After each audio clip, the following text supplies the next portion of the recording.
My name's David. I'm the Wandering Ponderer. I am right opposite that old house, built in 1560. I started looking into the history of Coggeshall and I found a witch. Currently in the UK, they've just released another Fantastic Beasts movie. And it got me thinking about witchcraft and how it's depicted today. The depiction of witchcraft today is very much more in a fantasy style. But back in the day, and the years when that house back there was built, it was a very different thing. See all these standing stones here? I've discovered something special about these stones. They are a portal. This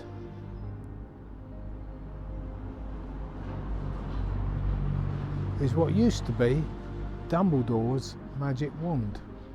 Remember in the Harry Potter films Diagon Alley, and how they actually get from the pub into Diagon Alley, and Hagrid touches the brick. Touch this one, I think. We have to go in an anti-clockwise direction.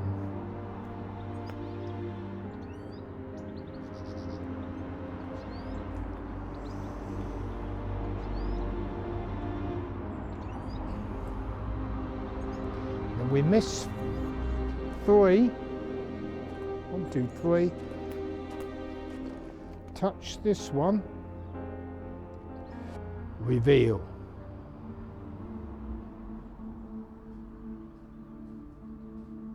What actually happened to witches in those days? And everybody knows, because we're taught at school about the Witchfinder General and how they used to try witches and burn them at the stake.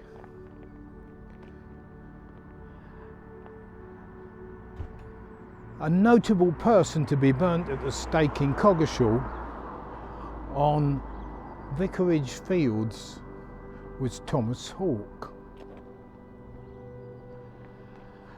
Was he a witch or a wizard? No. He was just somebody who didn't like the Roman Catholic Church and refused to have his son baptized into the church, and because of that he was tied to a stake and burnt alive. His story is in the famous book Fox's Book of Martyrs.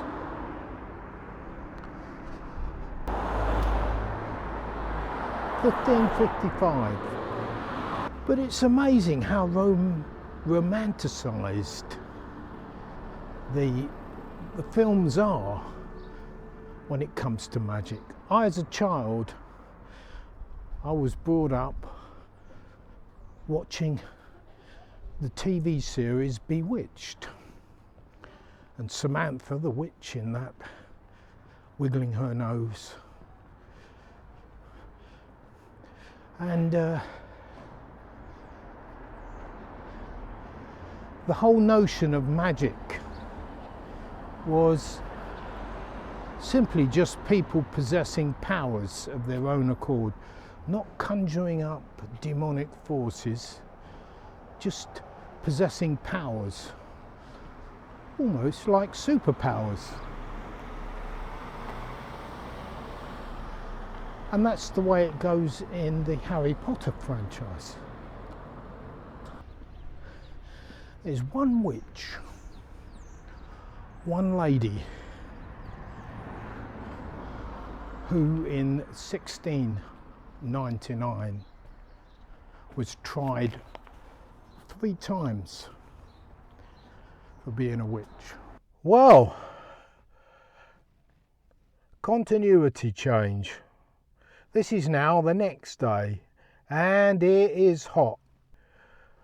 We'll go to this next location. Oh look, here I am down by the river.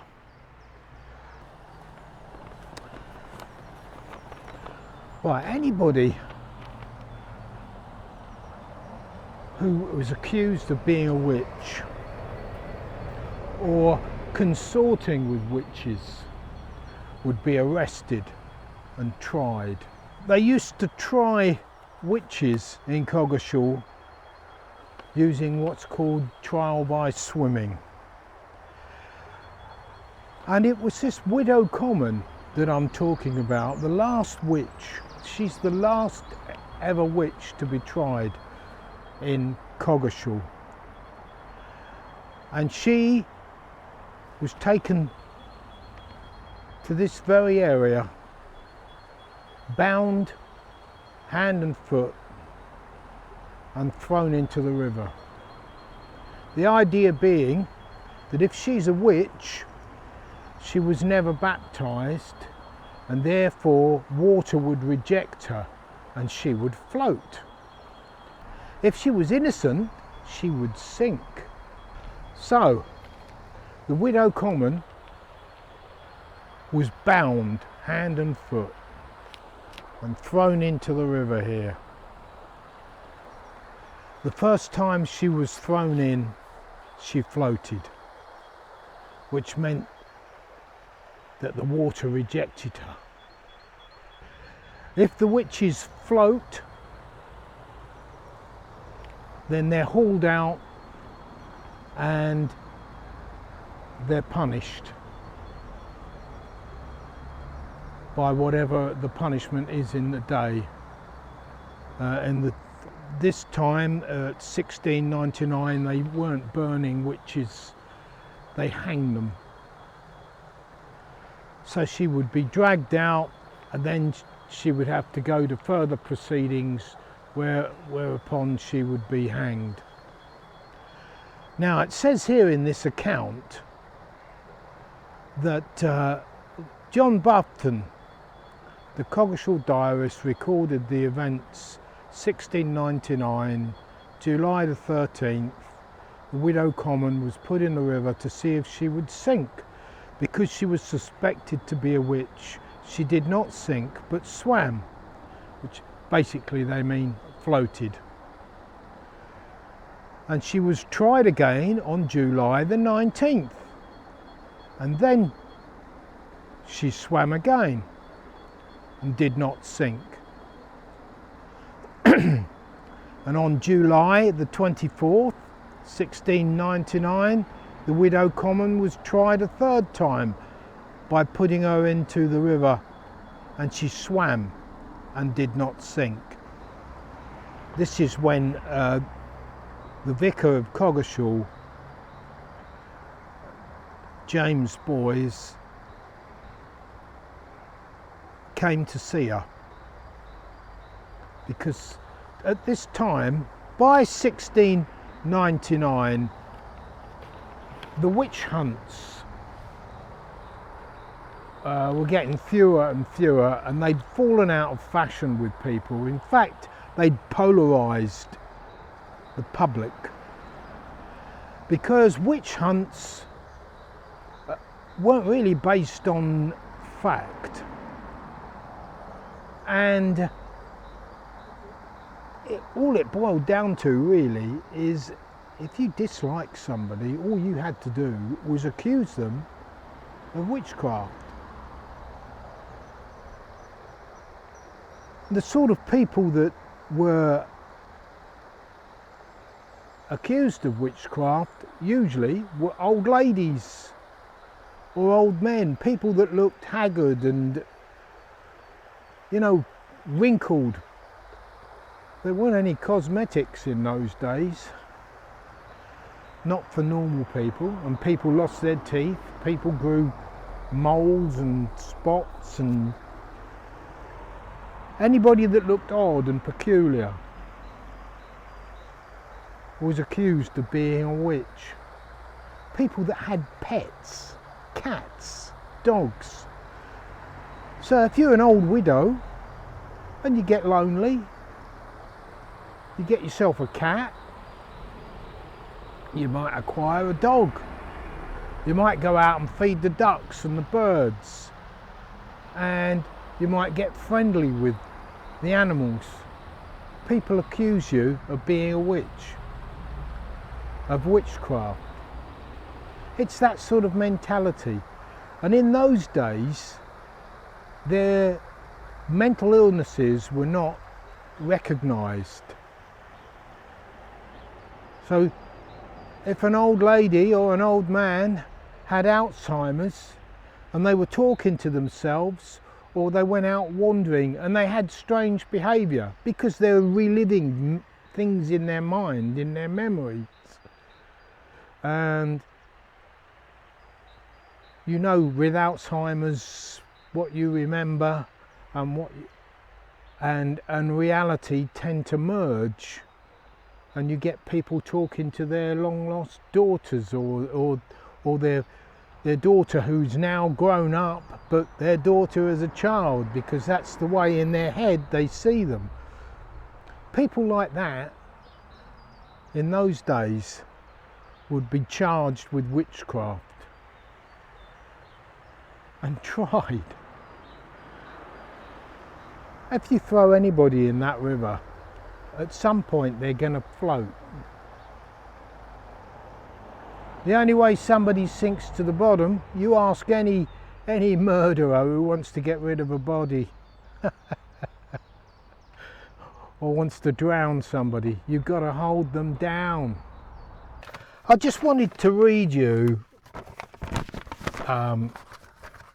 this little bit of information from here. And it says here that Essex stood at the centre of witch country from 1650 to 1675, when no fewer than 760 Essex men and women were accused of being a witch or consorting with witches. The notorious and implacable witch-finder general Matthew Hopkins lived in Manningtree, which is a town not too far away from here, and it was in Manningtree that he died in 1647.